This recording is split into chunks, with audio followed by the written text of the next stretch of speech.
I'm Tamara, and today I will teach you how to sew these picky hexagon table toppers. The reason why I'm calling this one a picky table topper is because it allows you to do so many things that my other hexagon table topper did not allow you to do.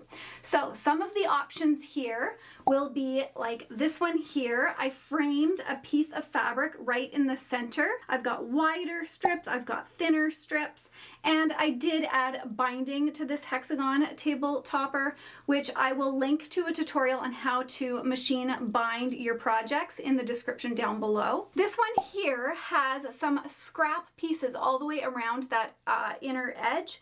So can you see these ones here? You can go through your scrap bin, find all your favorite pieces, and you'll be able to piece them around a hexagon table topper if that's what you want to do. This table topper, I used directional fabric. So as you can see, I've got a directional fabric print all the way around the outer edge, as well as here in the center. Now, I don't know if you've noticed, but both of these table toppers have a different size hexagon on the inside. I have a hexagon table topper download, and essentially it's just a whole bunch of different sizes of hexagons that you can print out so that you can make the table topper that you want to make.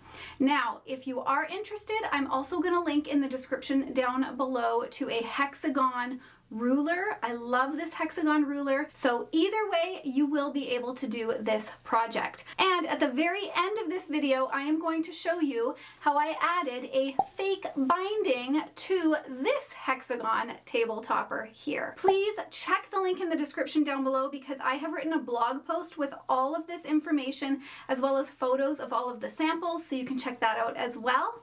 Now let's get sewing. Your first step is going to be choosing the size hexagon that you want for the center of your project. Pin that over whatever fabric you choose and cut out your hexagon. First, I'm going to show you the method on how to add the strips of fabric around your hexagon. Once I show you this method, then I will show you the few extra details that you need to know if you are working with directional fabric. So right now I have a 2.5 inch strip of fabric, and I'm going to attach it to the top of my hexagon. Now, when adding the first strip, you need to make sure that you are giving yourself enough extra fabric to the left of the hexagon point. It only needs to stick out maybe 1/4 of an inch past the right hexagon point, but you need it to stick out at least the depth of your strip of fabric to the left of your hexagon. So right now I'm just going to keep it a long strip.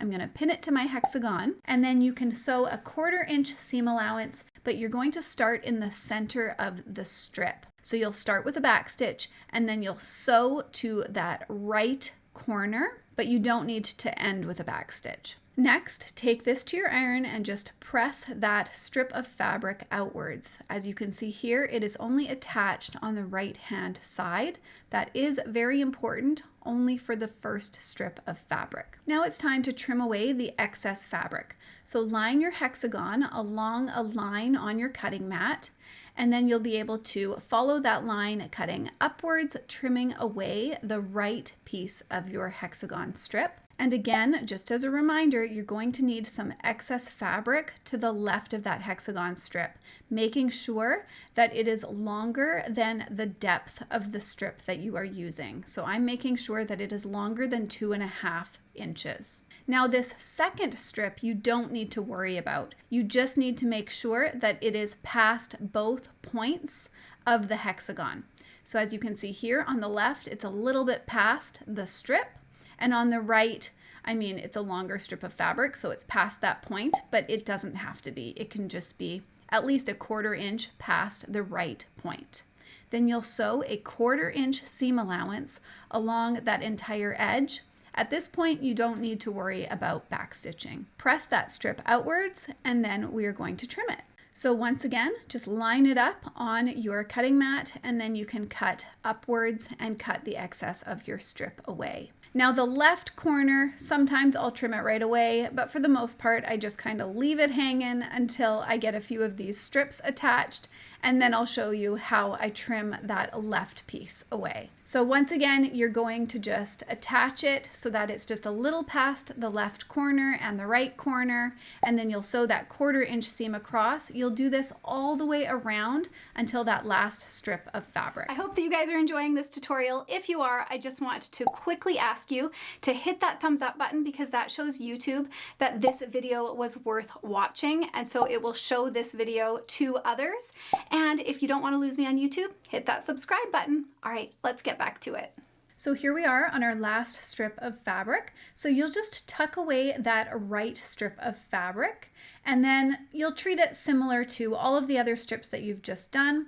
Make sure that your strip of fabric is a little bit past both points, and sew it in place with that 1/4 inch seam allowance, making sure, of course, that you don't get that extra little flap from the first strip in your way. Give it a press so that your strip is nicely facing outwards, and then line up that little section that you did not sew along the line of your cutting mat and cut away the excess from our last strip.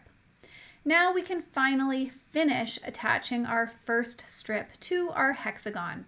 So you'll just fold it down, pin it in place, and then you can sew a 1/4 inch seam allowance.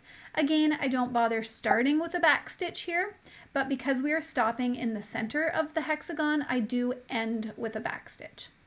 Then press that final strip out, and now it is time to trim away all of our excess fabric from all of these strips. So now I'm just lining the outer edge of my strip with one of the lines on my cutting mat, and then I can cut away the excess fabric from all of these strips, creating a finished hexagon. Now don't run away just yet, because I have not talked through directional prints. There are 2 different methods that you can use to add your directional prints to your hexagon. Both methods will work for different reasons, and you can choose the method that you want best. So the first method here, it's very similar to adding the green strips that we just did. My strip of fabric is 4 inches in depth, so I'm going to make sure that I've got 4 inches to the left, and then I'm going to add it to my fabric with the same 1/4 inch seam, starting in the center with that little back stitch and then sewing to the right. But what you need to be aware of is that your fabric is going to get cut off on an angle on the right edge. Now I'm holding my fabric wrong in this sample because I want my directional print to face out from the center of my hexagon. So I'm going to flip that around in a little bit. But what I want you to see here is that I'm holding my hand on an angle so that I can be aware of where my fabric is going to get cut off. And of course it'll get covered up by the next strip of fabric. As you can see here, I did adjust my strip so that the print was facing outwards. And then of course, in this method, you're attaching your strips the exact same way that I showed you with the green fabric. But I am working with a very large print here. And so as I was working with this large print, I realized that there might be a different way to add your fabric if you are working with such a large print like this one here. So let me show you method 2. In version 2, you will need 3 strips of fabric that are shorter and 3 that are longer. These 3 shorter strips need to be at least the length of the edge of your hexagon. They don't need to be any longer. We will attach these strips to every other edge, and we will have 3 strips attached with a 1/4 inch seam allowance, and you will just sew right across that edge. No need to backstitch, but we are also not starting in the center of the strip for this version. Then take it to your iron and give it a nice press, and you can just grab a long ruler to cut away the excess from these strips. As you can see here, there is not a lot that you are seeing on your directional print. But that's okay, because these next 3 strips, we get to add a lot longer section of a directional print onto our hexagon table topper. Now, by getting the opportunity to add these longer strips to the other 3 edges of our hexagon, you will get to see more of your print.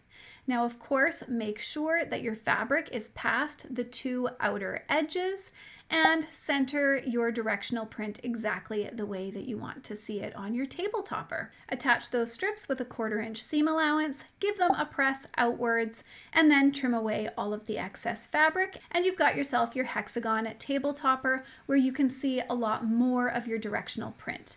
Now, I can already hear you asking, why didn't she just teach us this method at the beginning of this video? This seems way easier. And yes, I could have, but when you're working with scraps and you want your prints to look like they are going around your hexagon neatly, the first version is the way to go. So as you can see here, my hexagon table topper is ready for binding. So what I'm going to do is I am going to add 1.5 inch strips of fabric to all of the edges, and I will do this the exact same way that we've done all of the other strips on here.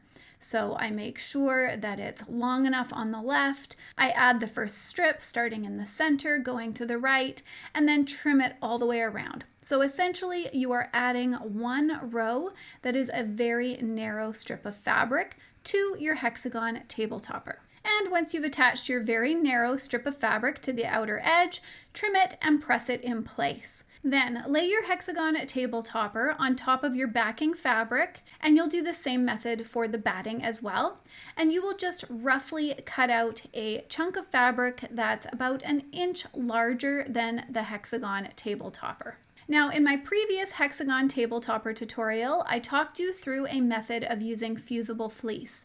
You can use that method here as well, but if you just want to use batting, this is how I would add batting. So I've cut my batting a little bit larger than my hexagon table topper, and then I use this spray adhesive, which I will have linked in the description below. I spray some on the batting and I spray some on the back of the hexagon table topper, and I press it in place. Then I'll trim away the excess batting from around the hexagon table topper before grabbing my backing fabric and laying it right sides together with the hexagon table topper. Now you can trim the backing fabric away at this point as well. I did not do that. All I did was I pinned it in place and I marked one section with a sideways pin. That section should be about a 4-inch section that you are going to leave as an opening to be able to turn your project right side out later on. Once all of this has been pinned together, then you will take it to your sewing machine and you will sew a 1/4 inch seam allowance around the entire outer edge, starting and stopping with a back stitch, of course leaving that 4-inch gap alone. It's at this point that I trimmed away the excess backing fabric, and then you will also want to trim away all of the corners. Make sure as you're trimming away these corners, you are not snipping into the sewn seam. You want to trim these corners away because it makes it easier to have crisp points once it's been turned right side out. Then reach on into that 4-inch opening and turn your project right side out. Gently push out all of those corners with your finger or a chopstick. If you are using a chopstick, make sure not to push too hard, because if you do push too hard, you might push that point out completely. Then take it to your iron and give it a nice press. Make sure to fold in the 4-inch opening and clip it shut before taking it to your sewing machine and sewing an 1/8 of an inch seam allowance around the entire project, starting and stopping with a back stitch. Now your project might look finished, but it is not finished quite yet. You do want to sew one more seam along the inside of your fake binding, and then along the inside of all of your hexagon strips, just holding the entire hexagon table topper together nicely. And of course, start and stop all of those seams with a back stitch. All right, you guys, I hope you enjoyed this tutorial. If you did, please give it that thumbs up and hit that subscribe button so you don't lose me on YouTube. I have a lot of fun future sewing tutorials coming your way. I hope that you have a wonderful week, and I will see you next time. Bye for now.